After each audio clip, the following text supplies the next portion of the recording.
आपके यहाँ के जो कारीगर आते हैं, जो दरवाजा वगैरह लगाते हैं, हो सकता है कि उनको खोलने में कुछ गड़बड़ी हो, या कोई भी काम आप जो करवाते हैं या जो भी आप काम करते हैं, कोई आवश्यक नहीं कि आप पूरे ही एकदम पूरी एकदम मतलब पूरे उसमें 100% ऐसा नहीं होगा।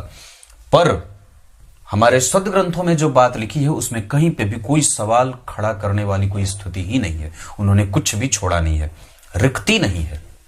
बस आवश्यकता उसको सही दिमाग से, संपूर्णतया हृदय से उसको उतारने की और समझने की बारी है।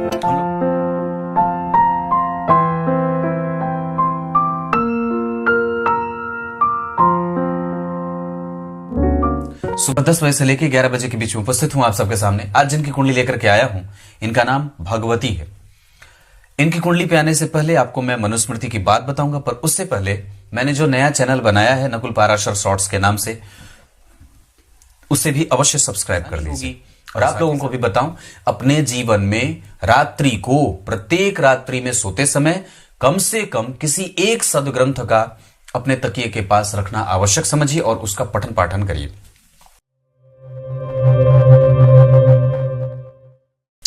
मनुस्मृति की बात में भगवान मनु ने ब्राह्मणों के लिए 6 षटकर्म बताए हैं, 6 कर्म बताए हैं। अध्ययन, अध्यापन, यजन, याजन और दान का लेना और देना। दान सब कोई ले नहीं सकता और दान किसी को दिया भी नहीं जा सकता। दान देने और लेने का काम ब्राह्मणों का ही होता है। अध्ययन करना और अध्ययन के बाद उसका अध्यापन कराना, ये ब्राह्मणों का ही काम है। यजन, याजन करना, ये ब्राह्मणों के कर्म क्षेत्र के अंतर्गत ही आता है। उसमें भी बताया गया है, आगे ये भी बताऊंगा कि किस तरीके से कौन सा व्यक्ति खेल कूद में जा सकता है, चित्रकारी कर सकता है, सिनेमा में जा सकता है, कुछ नया काम अलग से कैसे कर सकता है, उसके भी विधान बताए गए हैं। शास्त्र में एक भी ऐसी खिड़की नहीं है जो खुली हो या जो बंद हो, सारे बिल्कुल दरवाजे फिट बैठते हैं। आपके यहाँ के जो कारीगर आते हैं, जो दरवाजा वगैरह लगाते हैं, हो सकता है कि उनको खोलने में कुछ गड़बड़ी हो, या कोई भी काम आप जो करवाते हैं या जो भी आप काम करते हैं, कोई आवश्यक नहीं कि आप पूरे ही एकदम पूरी एकदम मतलब पूरे उसमें 100% ऐसा नहीं होगा। पर हमारे सदग्रंथों में जो बात लिखी है उसमें कहीं पे भी कोई सवाल खड़ा करने वाली कोई स्थिति ही नहीं है। उन्होंने कुछ भी छोड़ा नहीं है, रिक्ति नहीं है।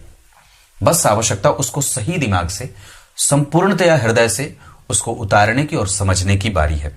हम लोग पढ़ना छोड़ दिए हैं, इस वजह से किसी ने कुछ बताया, किसी ने कुछ बताया, किसी ने कुछ बताया, और सबको लगा कि नहीं ये भी सही बता रहा है, ये भी सही बता रहा है, ये भी सही बता रहा है। पर वस्तुतः उसका संपूर्ण दर्शन आपको तभी मिलेगा जब आप स्वयं उस ग्रंथ के पास बैठेंगे और स्वयं उसको पढ़ने की कोशिश करेंगे, और उसके बाद उसको चिंतन करके समझने की कोशिश करेंगे कि वस्तुतः इसमें बात कौन सी लिखी है। उसके ही जैसे हो जाएंगे तो उसकी लिखी बात को समझ जाएंगे, उसके जैसे नहीं होंगे इसलिए उसकी बात नहीं समझ पाएंगे। अब भगवान तुलसीदास ने जो बात लिख दी उसके जैसे तो हम लोग हुए नहीं, भगवान तुलसीदास के जैसे तो हुए नहीं, और उनके ग्रंथ को पढ़ने की कोशिश कर रहे हैं। अब उनके जैसे हुए नहीं तो उनकी बात समझ में कैसे आए। देवम भूत्वा देवम यजेत, देवता के पास जाने से पहले देवता बनना पड़ता है। अरे भाई, देवता के पास जाते हैं तो धोती पहनते हैं, तिलक लगाते हैं, शिखा सूत्र बांधते हैं, कंधे पे जो है वो यज्ञोपवीत वगैरह होता है, ये सब उसके ड्रेस कोड है। जैसे आप भगवान के मंदिर में जाते हैं तो उसके अनुकूल वस्त्र धारण करके जाते हैं, ठीक जैसे विद्यालय में जाते हैं। तो ठीक उसी तरीके से विभिन्न रचनाकारों के ग्रंथों को समझने के लिए हमें पहले उनके जैसे बनने की कोशिश करनी चाहिए कि उन्होंने किस स्थिति में इस ग्रंथ को रचने की कोशिश की है, और वस्तुतः उनके कहने का अर्थ क्या है। आजकल अधजल गगरी छलकत जाए वाली हाल है, जहां किसी को कुछ आता जाता है नहीं, सबसे पहले ग्रंथ पे ही भाषणबाजी करना शुरू करते हैं। आइए अब विषय पे लेके आता हूं। ये कन्या लग्न की कुंडली है। लग्न इनका 14 डिग्री का बना है। हस्त नक्षत्र के दूसरे चरण का यह लग्न होगा। हस्त नक्षत्र के दूसरे चरण का यह लग्न होगा, और इसके अधिपति होंगे हस्त नक्षत्र के चंद्रमा। ध्यान से समझिएगा, मेरी तरफ देखिए, इधर यहां हस्त नक्षत्र के अधिपति कौन? चंद्रमा। कन्या लग्न के अधिपति कौन? बुध। हस्त नक्षत्र के दूसरे चरण के अधिपति कौन? याद रखिएगा, शुक्र होते हैं। आपको जब कभी भी लग्न की प्रकृति निकालनी हो, व्यक्ति के जीवन में महादशाओं को चेक करना हो, तो लग्न, लग्न के चरण और उस चरण के अधिपति से लग्नेश के संबंधों को देखिएगा। लग्न, लग्न की डिग्री, उस डिग्री पे कौन सा नक्षत्र का कौन सा चरण, जैसे हस्त नक्षत्र का दूसरा चरण होगा ये, तो हस्त नक्षत्र के दूसरे चरण के अधिपति शुक्र होते हैं, जो इस कुंडली के भाग्येश होकर के पंचम में बैठे हैं। ये अपने आप में ही एक राजयोग बन रहा है। शुक्र की दशा इस कुंडली के लिए कैसी जाएगी? किसी भी लग्न की कुंडली के लिए आपको मैं बात बताऊं, कन्या लग्न की कुंडली के लिए अगर चर्चा करेंगे तो शुक्र नवम और धन भाव के अधिपति होते हैं। मंगल इस कुंडली के लिए, ये जब तय कर लेंगे कि कौन सा ग्रह इस कुंडली में बहुत अच्छा परिणाम देने वाला है, तो कुंडली देखने के लिए आसानी हो जाती है। सबसे पहले धन भाव और नवम भाव के अधिपति होते हैं शुक्र।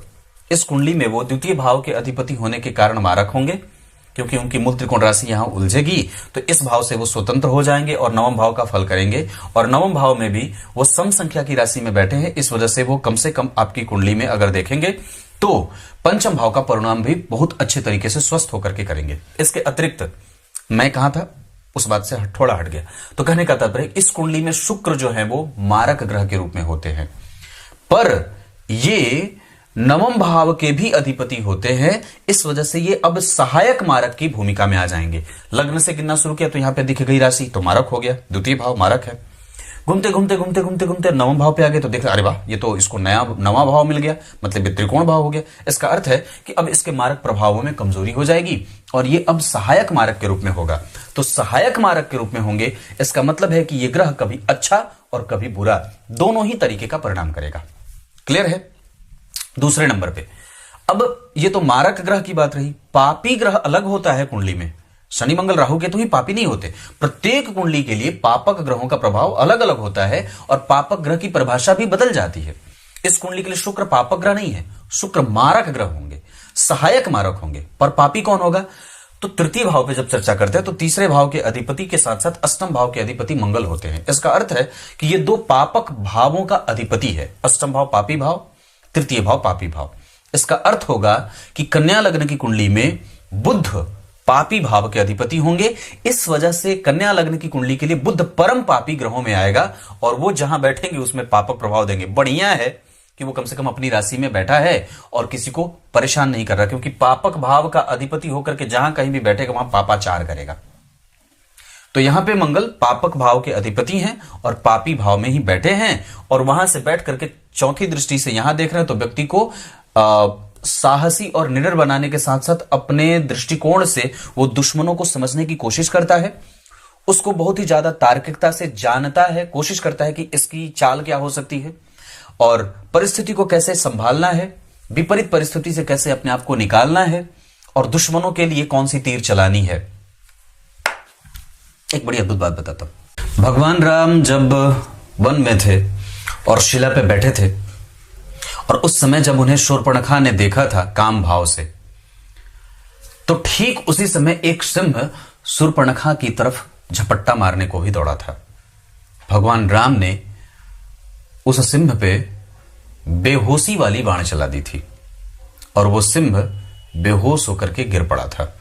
अगर भगवान राम चाहते तो उस सिंह पे मृत्यु को प्राप्त करने वाला बाण चला देते, पर उन्होंने ऐसा नहीं किया था, क्योंकि उनको पता था कि यही आगे की कहानी लिखने वाली है।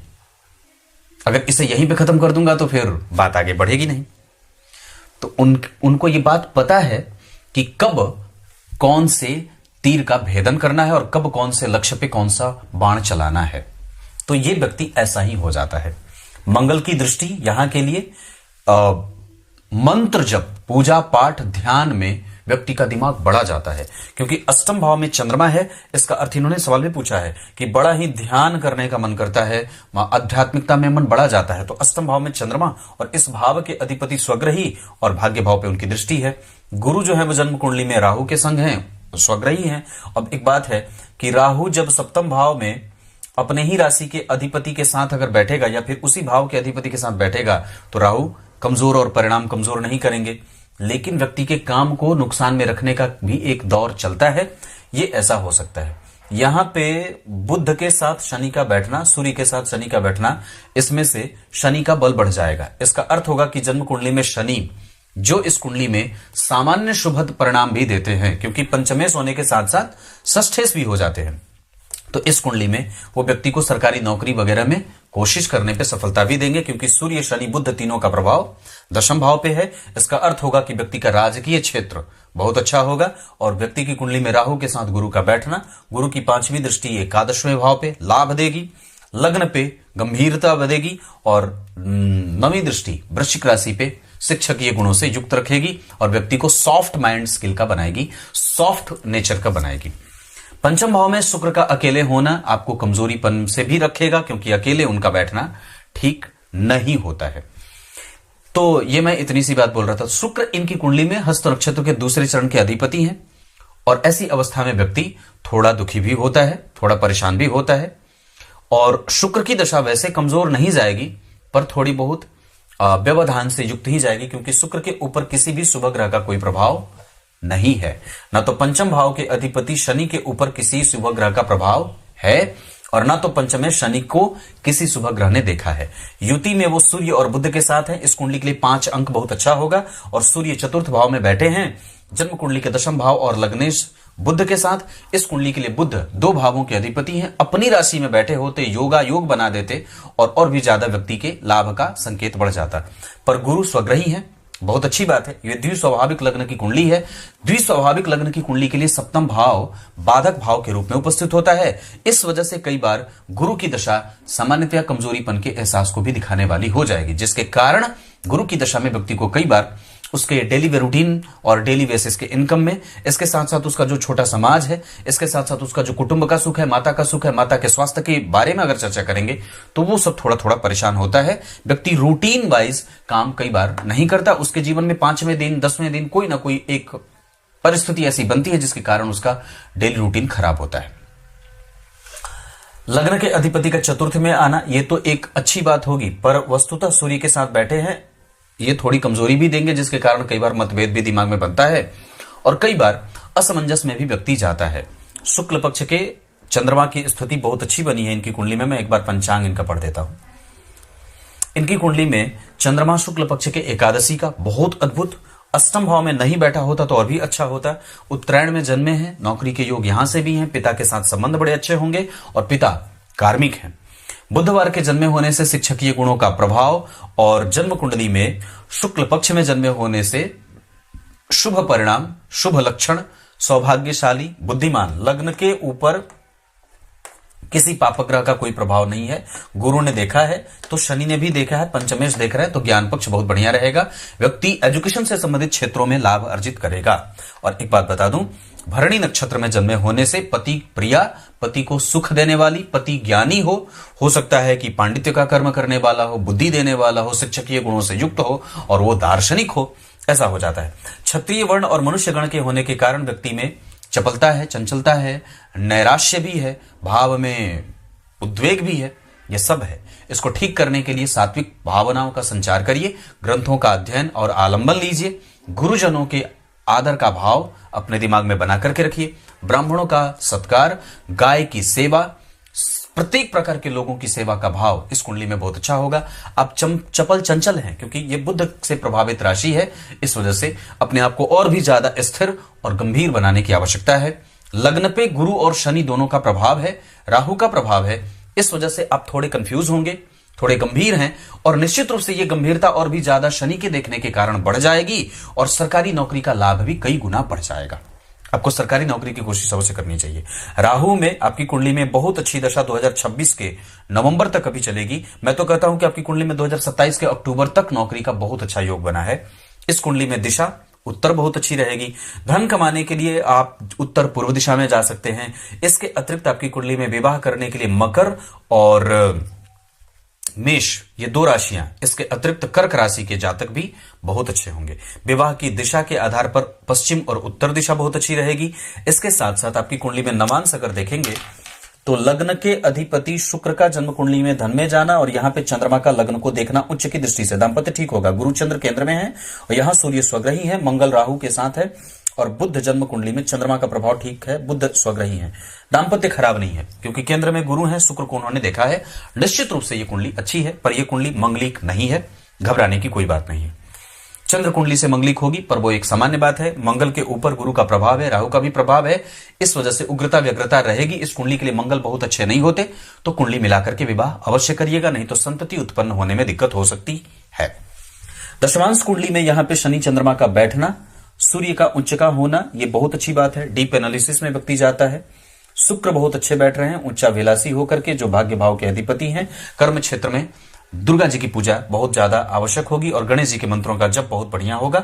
आप चाहें तो अपना कारोबार या अपनी खुद की कोचिंग क्लासेस भी शुरू कर सकते हैं।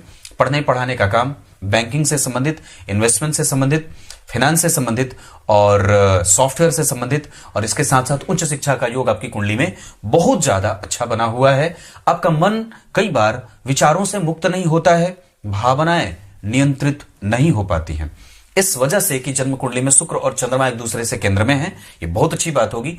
चंद्रमा से मंगल 8वें जा रहे हैं, ये ठीक बात नहीं होगी। इस वजह से व्यक्ति पेट का रोगी और कई बार विचारों से मुक्त न होने वाली बात जो मैंने कही वो और भी ज्यादा बढ़ जाती है। अपने कपड़ों पे, अपने पहनावे पे, अपने आसपास के लोगों से बच करके रहें, सावधान रहें, सतर्क रहें। जितना ज्यादा हो सके यात्रा में अपने आप को बचा करके रखें। अपने घर में, अपने घर की चार दीवारी को सुरक्षित रखें। बाहर की खिड़कियों से, मतलब ताक झाक करने वालों पे तुरंत ही एक्शन ले। मतलब मेरे कहने का है कि कोई भी आपको कुपात्र या कुदृष्टि से ना देखे, इसको बचा करके रखना है। वैसे अभी राहु की दशा है, 2030 तक लाजवर धारण करना चाहिए। राहु आपकी कुंडली में जिस स्थिति में बैठे हैं उसके आधार पर मैं एक बात बताऊंगा। ये आपकी कुंडली के लिए डिग्री में 3 डिग्री के हैं, कमजोर हैं। इस वजह से ये कष्टप्रद भी हो सकते हैं, अशुभ परिणाम देने वाले बन रहे हैं। वो और भी ज्यादा खराब हो जाते अगर वहां पे गुरु नहीं बैठे होते तो। राहु केंद्र में बैठे हैं, योग कारक भी हैं, सप्तम भाव में बैठे हैं राशि के अधिपति के साथ, तो ठीक है।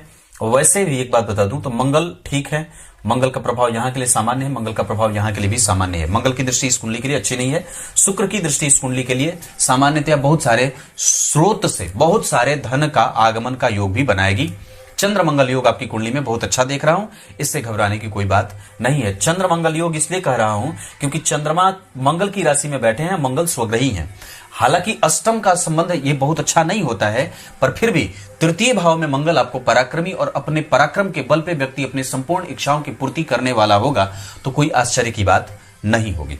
इस कुंडली के लिए षडबल में या बिंसुपक बल वगैरह के आधार पर अगर चर्चा करूंगा तो मुझे लगता है कि, लगता क्या है, ये सही है कि इनकी कुंडली में शुक्र के पास बल बढ़िया होगा। हालांकि ये मित्रवत होकर के बैठे हैं, गुरु अपनी राशि के, शनि और बुध का प्रभाव सूर्य की राशि के साथ बैठेगा। सूर्य गुरु की राशि में, गुरु यहां इससे 4 घर आगे शुभग्रह होकर के बैठे हैं, अपनी राशि से 4 घर आगे शुभग्रह होकर के बैठे हैं, अपनी राशि में बैठे हैं। इस राशि का अधिपति 4 घर आगे है। इस भाव पापक ग्रह की राशि बनी है 3 घर पीछे आगे, बहुत अच्छा। तो अब जब इस बात को देखते हैं, चंद्रमा भी उच्चा विलास, तो ये जो बात पता चल रही इसमें ये एक बहुत अच्छी बात है कि सारे ही ग्रह एक विशेष संबंध में जा रहे हैं। इसका अर्थ होगा कि व्यक्ति का जीवन बाकी के सभी मित्रों से एक वक्त पे आकर के निश्चित रूप से बहुत अच्छा होगा, पक्की बात है। भले ही आपको आज लगता हो कि मैं आज पिछड़ रही हूं, या फिर मुझे वो सफलता नहीं मिली है जिसकी मैं हकदार थी, या फिर मेरे बाकी सभी लोगों का काम होता जा रहा है, मुझे वो रिकॉग्निशन नहीं मिल रही है, पर मैं आपको श्योर करना चाहता हूं कि ऐसी कोई बात नहीं है। ये कुंडली अभी राहु की दशा के कारण पचड़े में फंसी है। जैसे ही ये दशा मुक्त होगी, ये और भी ज्यादा फ्लरिश करेंगे और आपको लाभ देंगे, क्योंकि इस कुंडली में भाग्य बल है, चतुर्थ का बल भी है, सूर्य बुध कम से कम बैठे हैं।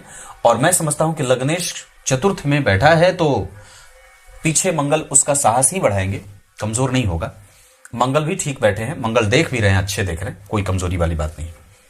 आपकी कुंडली के हिसाब से पढ़ने पढ़ाने का क्षेत्र और कुर्सी पे बैठ करके दिमाग लगाने का क्षेत्र, आप मेहनत वाला काम नहीं करेंगे, दिमाग लगा करके धन कमाएंगे। ये इतनी सारी बातें हैं।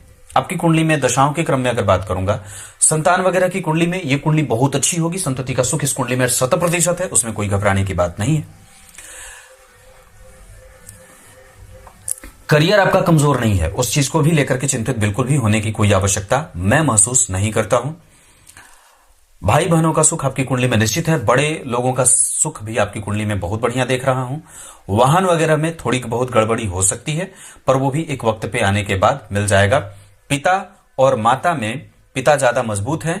माता पक्ष ज्ञान भी ठीक देता है, पर उनसे कभी कभी कड़वाहट देखने को मिल सकती है और स्वास्थ्य उनका थोड़ा बहुत परेशान हो सकता है, जिसमें हड्डी और पेट परेशान हो सकता है। इसके अतिरिक्त मैं दशाओं के क्रम में बात कहूंगा तो शनि, शुक्र, गुरु और सूर्य की दशा, शनि, शुक्र, गुरु और सूर्य की दशा इस कुंडली में लाभदायक है। सूर्य चतुर्थ में बैठ करके दशम को देख रहे हैं, नौकरी के लिए लाभदायक होंगे। गुरु स्वग्रही है, राहु के संग है, इस वजह से व्यक्ति कम से कम जो कहता है उसको करने की पूरी चेष्टा में लगा रहता है। शनि भी दशम स्थान को देख रहे हैं, दशम स्थान से संबंध और छठवें भाव के अधिपति होकर के ये नौकरी की प्रबलता बढ़ा रहे हैं। शुक्र पंचम भाव में अकेले अगर नहीं बैठे होते तो और भी ज्यादा अच्छी बात होती, पर कम से कम वो त्रिकोण के अधिपति हैं, धन के अधिपति, अपने भाव से 4 घर आगे बैठे हैं, कुंडली को संपूर्णतया दे रहे हैं। उसके अतिरिक्त मंगल, राहु, केतु, बुध और चंद्रमा की दशा आपको शांति प्रदायक होगी, बुद्धि शांत रहेगी, बहुत ज्यादा विलक्षण प्रभाव तो नहीं मिलेगा, पर हाँ आप बता देता हूं, सूर्य 100% आपको लाभान्वित करेंगे, चंद्रमा थोड़े कमजोर होंगे और कई बार आपको इमोशनल बनाएंगे, इस वजह से उस पर नियंत्रण रखने की आवश्यकता होगी। मंगल को भी बल देने की आवश्यकता है, बजरंगबली के हनुमान चालीसा का पाठ और उनका दर्शन आवश्यक होगा। बुध आपकी कुंडली में आपके पास अनुभव इकट्ठा नहीं करने दे रहा है, इस वजह से अपने आप को सजग रखिए, समझने की कोशिश करिए कि मुझे समझना क्या है और क्या जानने की इच्छा है। गुरु आपकी कुंडली में और भी ज्यादा उनको ज्ञान की आवश्यकता है कि क्या सही है और क्या गलत है, धन कहां से खर्च करना है और कहां से कमाना है, यह आपको बहुत अच्छे तरीके से पता होना चाहिए। सत्कर्म करके धन कमाएंगे तो ज्यादा बढ़िया रहेगा। सरकारी संपत्ति से भी अगर धन कमाने की इच्छा है तो वो भी कर सकते हैं। पिता से जुड़ करके भी कोई अगर काम करना हो तो भी कर सकते हैं। शुक्र आपकी कुंडली में बहुत अच्छा है, बुद्धिमान, अनुभव और धन का लाभ ये सब आपको मिलेगा। चल अचल संपत्ति का सुख भी आपकी कुंडली में शुक्र देते रहेंगे। शनि न्याय थोड़ा देर से करेंगे, पर वक्त पे वो आपको काम दे देंगे। इतना तो मैं नहीं कह सकता कि वक्त पे परिणाम आए, पर हां जरूर ही मिलेगा, क्योंकि लग्न को देख रहे हैं, गुरु भी देख रहे हैं, तो घबराने की बात नहीं है। राहु केतु थोड़े बहुत कष्ट दे सकते हैं, ये इतनी सी बात है। नक्षत्र में आप चर्चा कर दूं तो सूर्य आपकी कुंडली में जिस नक्षत्र में बैठे हैं उसके आधार पर वो आपको अनुभवी और पूजा पाठ करने वाला, धार्मिक और भगवान के प्रति भक्ति का भाव बढ़ा रहे हैं और उसमें आपको सफल भी होते देखा जा रहा है। एक वक्त पे आने के बाद व्यक्ति संपूर्णतः अपने आप को एकाग्र कर लेता है। चंद्रमा जिस स्थिति में बैठे उसके आधार पर पति का सुख देंगे और मन से आपको भावनात्मक बहुत ज्यादा बना रहे हैं। मंगल जिस स्थिति में बैठे उसके आधार पर आपके पास ज्ञान और उसको प्रकट करने का तरीका बहुत अद्भुत है और आपके पास संचार बहुत अच्छा है, इंटरनेट बहुत अच्छा है, कम्युनिकेशन बहुत अच्छा है और साहस बहुत अच्छा है। किसी से भी डरने की कोई आवश्यकता कभी भी नहीं है। बुध आपकी कुंडली में जिस स्थिति में बैठे हैं उसके आधार पर आपके पास कम से कम चीजों को समझने में बहुत आसानी है। आप कॉपी बहुत अच्छा कर लेते हैं, क्रिएटिव बहुत अच्छा है, स्किल बहुत अच्छा है, डेवलपमेंटल है और इस वजह से चीजों को बहुत आसानी से समझने में आपको सुलभता महसूस हो जाती है। गुरु आपकी कुंडली में जिस स्थिति में बैठे उसके आधार पर ठाकुर जी की भक्ति, उनके प्रति आदर भाव का और स्नेह का भाव जागृत होता है। ठाकुर जी से संबंध आपका हमेशा यूं ही बना रहेगा, ये कुंडली कह रही है।